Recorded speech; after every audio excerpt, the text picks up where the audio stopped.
Baiklah, Assalamualaikum warahmatullahi wabarakatuh. Sebelumnya, perkenalkan, nama saya Ivana Mifti dengan NIM 0307 1282 02 5036. Yang mana kali ini saya akan mempresentasikan yaitu mengenai mitigasi bencana dengan lokasi penelitian yaitu daerah pemetakan di Kecamatan Gumetalang dan sekitarnya Kabupaten Lahad. Yang mana pada kesempatan kali ini saya akan membahas mengenai mitigasi bencana banjir. Baiklah, ini merupakan daerah lokasi penelitian secara administrasi yaitu di Kabupaten Lahad dengan geografis berikut dan batasan luasan wilayah itu sebesar 9 kali 9 km. Untuk lokasi penelitian tersebut yaitu dapat diakses dari dua jalur utama yaitu Desa Sugiwaras di bagian utara dan Desa Muara Cawang di bagian barat. Dengan estimasi tempuh itu yaitu selama 15 menit dan 25 menit menuju Desa Muara Cawang dengan melewati jalan nasional. Sebelumnya itu untuk daerah Kabupaten Lahad tersebut memiliki jumlah penduduk berikut ini dari tahun 2010 sampai hingga dengan 2022. Kemudian untuk adapun persentase penduduk miskin yang terdapat di Kabupaten Lahad yaitu untuk tahun 2010 sehingga 2022 yaitu berikut ini, di mana pada tahun 2022 itu persentasenya terdapat 15,61%. Dapat dilihat secara uh, semakin lama persentase penduduk miskin semakin berkurang. Cuman pada tahun 2021 itu mengalami peningkatan persentase penduduk miskin dibandingkan tahun sebelumnya. Nah, untuk pengamatan unsur iklim di Stasiun Pengamatan Badan Meteorologi, Klimatologi, dan Geofisika atau BMKG pada tahun 2020 hingga 2022, di mana terdapat beberapa unsur iklim yang terjadi di Kabupaten Lahad, yaitu berikut ini, yang mana untuk suhu atau temperatur dari tahun 2020 hingga 2022 itu, yaitu dengan rata-rata pada tahun 2020 bernilai 29,10, pada tahun 2021 itu bernilai 29,10. Kemudian pada tahun 2002 mengalami peningkatan rata-rata suhu temperatur yaitu sebesar 29,40. Untuk kelembapan udaranya itu uh, memiliki nilai rata-rata pada tahun 2020 yaitu senilai 79. Pada tahun 2021 itu memiliki nilai 78,50, dan kemudian untuk tahun 2022 mengalami peningkatan kembali kelembapan udara yaitu bernilai 81,20. Untuk tekanan udaranya sendiri itu dapat terlihat yaitu memiliki nilai rata-rata pada tahun 2020 itu senilai 1,59. Untuk tahun 2021 mengalami peningkatan yaitu senilai 2,90, dan untuk tahun 2022 mengalami penurunan dibandingkan tahun sebelumnya yaitu senilai 2,50. Untuk kecepatan angin sendiri yaitu untuk nilai rata-ratanya itu memiliki 1.008,60. Kemudian pada tahun 2021 eh, mengalami sama dengan dibandingkan tahun sebelumnya. Kemudian untuk tahun 2022 itu mengalami penurunan. Untuk jumlah curah hujannya sendiri di Kabupaten Lahad itu yaitu memiliki nilai eh, 2.628,60 pada tahun 2020. Kemudian pada tahun 2021 dia mengalami penurunan curah hujan yaitu senilai 2.598,20. Kemudian pada tahun 2022 dia mengalami kenaikan yang secara signifikan yaitu senilai 3250,2 mm. Kemudian untuk jumlah hari hujan di Kabupaten Lahat itu yaitu senilai pada tahun 2020 itu terdapat 239 hari hari terjadinya hujan. Kemudian pada tahun 2021 itu terdapat 235 hari yang terjadi hujan pada Kabupaten Lahat. Kemudian untuk tahun 2022 itu mengalami penurunan di mana terdapat 219 hari terjadinya hujan di Kabupaten Lahat. Kemudian untuk terakhir yaitu terdapat eh, lama penyinaran matahari yaitu pada tahun 2020 itu terdapat 56,25 jam. Untuk 2021 itu terdapat 4,3 jam dan untuk 2022 itu terdapat 4,10 jam. Sumber ini didapatkan melalui data BPS. Nah, untuk kondisi kebencanaan, adapun pada Kabupaten Lahat ini sendiri itu sering terjadinya bencana banjir ataupun bencana longsor. Namun pada lokasi penelitian saya kali ini eh, dampak bencana banjir yang sering terjadi itu lebih signifikan kepada bencana bencana banjir. Nah, adapun eh, benca- keben- kebencanaan banjir tersebut yaitu dapat dilihat berdasarkan Badan Nasional Penanggulangan Bencana atau BNPB. Nah, berikut ini merupakan beberapa catatan dari BNPB waktu terjadinya banjir di Kabupaten Lahat, Kecamatan Gumai Talang, dan sekitarnya. Adapun daerah patakan saya itu eh, terdapat dua sungai, yaitu ada Sungai Kikim dan Sungai Kikim Kecil, di mana Sungai Kikim itu berada di Kecamatan Gumai Talang, sedangkan untuk Sungai Kikim Kecil itu berada di eh, Kecamatan Peseksu, tepatnya di Desa Muara Cawang dan juga antara Desa Lubuk Atung. Nah, berikut ini eh, terja frekuensi terjadinya banjir di daerah tersebut, yaitu pada tanggal 23 Januari 2016 itu terjadinya banjir di daerah tersebut, yang mana terdapat masyarakat yang menderita akibat bencana banjir itu terdapat 917 jiwa. Kemudian em, ada 301 jiwa yang mengungsi. Kemudian adapun dampak yang terjadi yaitu pada daerah tersebut mengalami rumah yang rusak berat, yaitu terdapat 13 rumah, di mana banjir ini terjadi di Kecamatan Gumai Talang, Desa Batai, kemudian terdapat juga Kecamatan Kikim Timur, yaitu di Desa Gunung Kembang, Desa Maradanau, dan Desa Sari Bunga Mas. Nah, selanjutnya itu pada tanggal 15 Januari 2016 itu terdapat banjir di Kecamatan Gumai Talang, Kelurahan Muara Tandi, yang mana untuk kali ini tidak memiliki korban jiwa ataupun korban yang menderita, namun dia mengalami kerusakan jembatan, yaitu terdapat satu jembatan yang rusak.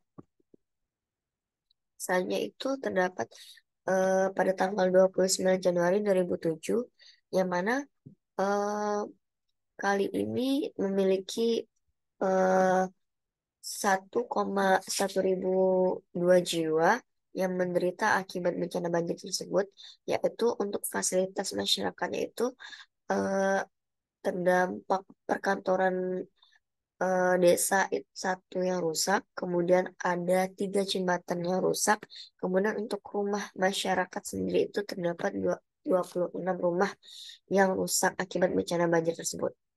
Nah, untuk eh, kecamatannya sendiri yang terjadi di Desa Sukarame, Kecamatan Gumai kemudian di Lubuk Atung, Muara Cawang, dan Lubuk Tumbah di Kecamatan Seksu. Selanjutnya itu terdapat terjadinya banjir di pada tanggal 12 Februari 2004, yang mana terdapat beberapa kerusakan yang cukup parah pada banjir kali ini, yaitu untuk masyarakat yang mengungsi sendiri itu ada 359 jiwa, dan untuk kerusakan rumah itu sendiri yaitu terdapat 70 rumah warga yang rusak. Kemudian untuk fasilitas umum yaitu ada fasilitas pendidikan, itu terdapat 3 fasilitas pendidikan yang rusak, yaitu dan juga untuk fasilitas kesehatan itu terdapat 1 fasilitas kesehatan yang mengalami kerusakan.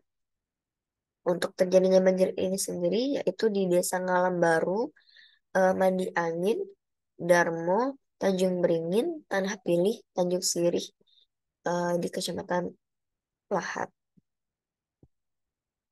Nah, selanjutnya itu eh, membahas mitigasi bencana banjir. Apa sih yang bisa dilakukan saat terjadinya banjir? Yaitu di sini dibagi eh, sebelumnya itu banjir ini biasanya terjadi karena curah hujan yang tinggi dan terjadi secara terus-menerus sehingga air sungai, danau, laut, ataupun drainase itu melebihi daya tampung dari eh, batas ambangnya. Nah, selain dikarenakan curah hujan sendiri, terdapat beberapa faktor yang terjadi banjir, yaitu seperti eh, penggunaan lahan, yang mana eh, pengurangan resapan air, jadi berkurangnya alih fungsi lahan, kemudian kepadatan penduduknya berapa, dan lain sebagainya. Nah, untuk mitigasi apa sih yang bisa dilakukan saat terjadinya banjir? Di sini dibagi menjadi 3 bagian, yaitu eh, terdapat apa yang dilakukan sewaktu pra bencana, kemudian saat bencana, dan terakhir pasca bencana. Nah, untuk pra bencana sendiri itu ada beberapa hal yang bisa dilakukan oleh masyarakat setempat saat terjadi, yaitu pertama, melakukan persiapan untuk evakuasi apabila terjadinya banjir, telah siap untuk melakukan evakuasi. Kemudian membuat SOP bencana banjir di lingkup RT atau RW. Kemudian menyiapkan perlengkapan yang relevan dengan bencana banjir, sehingga apabila terjadi banjir, semua perlengkapan sudah tersedia dan sudah siap. Kemudian selanjutnya itu untuk pemerintah sendiri ataupun masyarakat setempat yang mengetahui mengenai bencana banjir ini sendiri, yaitu memberikan sosialisasi dan memberikan pelatihan kepada masyarakat yang tinggal di daerah rawan banjir tersebut. Bagaimana sih cara menghadapi banjir dan apa yang dilakukan saat terjadinya banjir, itu bisa disosialisasikan oleh pemerintah setempat. Kemudian selanjutnya itu bisa menyiapkan perlengkapan yang relevan dengan bencana banjir. Seperti yang telah dijelaskan di poin 3. Selanjutnya, yaitu yang bisa dilakukan saat bencana banjir. Ada beberapa yang bisa dilakukan oleh masyarakat, yaitu bijak dalam menggunakan air bersih. Karena kan saat terjadinya banjir kan eh, air bisa jadi air tersebut tuh tercemar ya. Jadi eh, bis- masyarakat bisa menggunakan air bersih dengan lebih bijak lagi sehingga tidak kekurangan air bersih. Kemudian eh, masyarakat bisa menyelamatkan dokumen-dokumen penting terlebih dahulu. Selanjutnya itu berhati-hatilah dengan kabel listrik yang masih dialiri listrik. Apabila terjadi banjir, eh, sebisa mungkin listrik-listrik tersebut dicabut dari kontak yang masih dialiri listrik sehingga tidak terjadinya konslet ataupun hal-hal yang tidak diinginkan. Nah, selanjutnya itu apabila terjebak banjir di dalam bangunan, sebisa mungkin warga mengambil benda yang mengapung agar tidak tenggelam.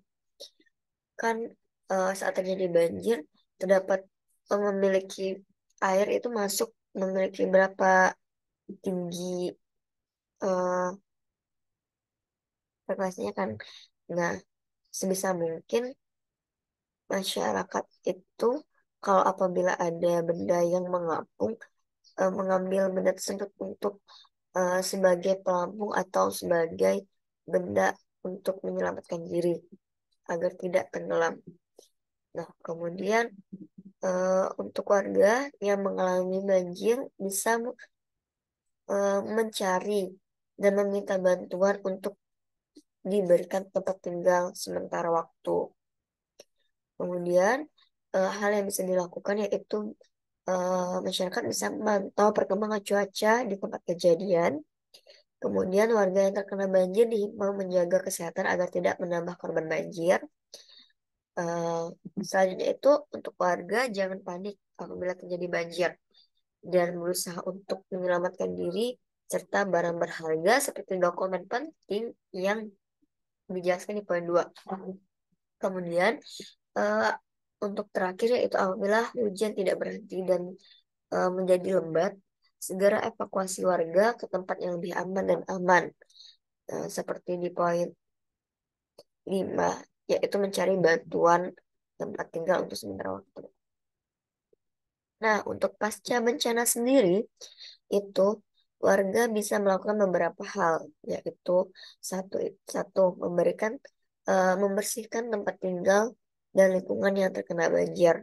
Kemudian warga diharapkan memeriksa ketersediaan air bersih, karena saat terjadinya banjir itu di daerah tersebut mengalami eh, kekurangan air bersih. Nah, setidaknya setelah selesai bencana banjir, warga diharapkan untuk mencari air bersih untuk kehidupan sehari-hari. Nah, kemudian hal yang bisa dilakukan yaitu memperbaiki jamban dan saluran pembuangan air limbah. Kemudian menjaga sistem pembuangan air dan limbah agar tetap bersih dan tidak kotor ataupun tersumbat.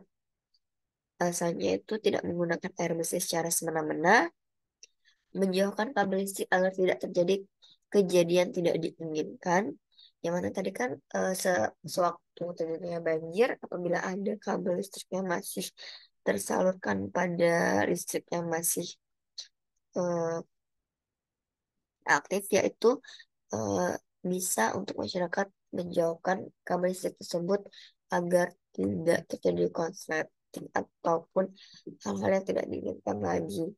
Kemudian misalnya itu untuk warga yaitu dihimbau untuk menghindari wilayah yang sudah rusak seperti bangunan yang sudah tidak terpakai.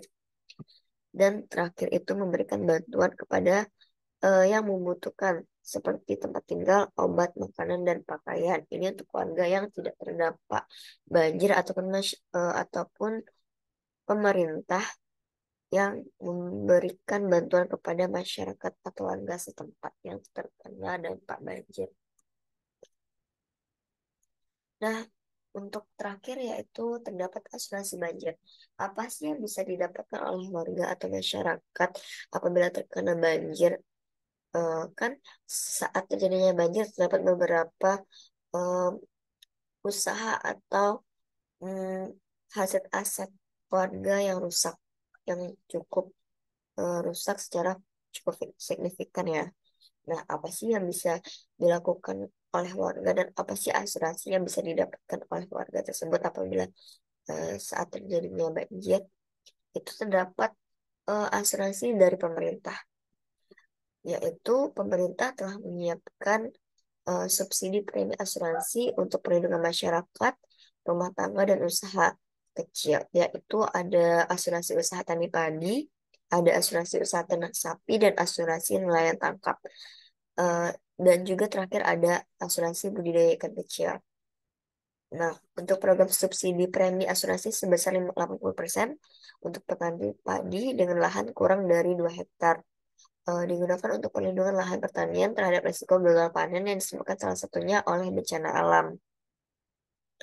Nah, kemudian terdapat eh, rehabilitasi juga dan rekonstruksi serta alokasi dan realokasi APBN dan APBD oleh pemerintah. Tepatnya itu diatur dalam Undang-Undang Nomor 24 Tahun 2007 yang mana pemerintah wajib merealokasikan dan melakukan alokasi dan APBN dan APBD serta pemerintah wajib untuk membantu warga dan masyarakat setempat yang terkena banjir dan memberikan asuransi yang dapat diberikan kepada masyarakat setempat untuk seperti yang bisa diberikan oleh pemerintah yaitu pembiayaan pembangunan kembali rumah tinggal serta pengembalian modal usaha yang telah hilang atau berkurang akibat bencana.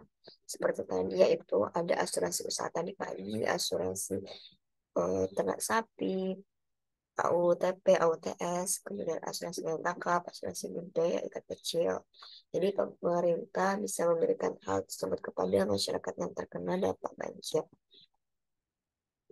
Nah, sekian presentasi dari saya. Apabila terdapat salah kata dan salah penyampaian, semoga bermanfaat. Saya akhiri. Assalamualaikum warahmatullahi wabarakatuh.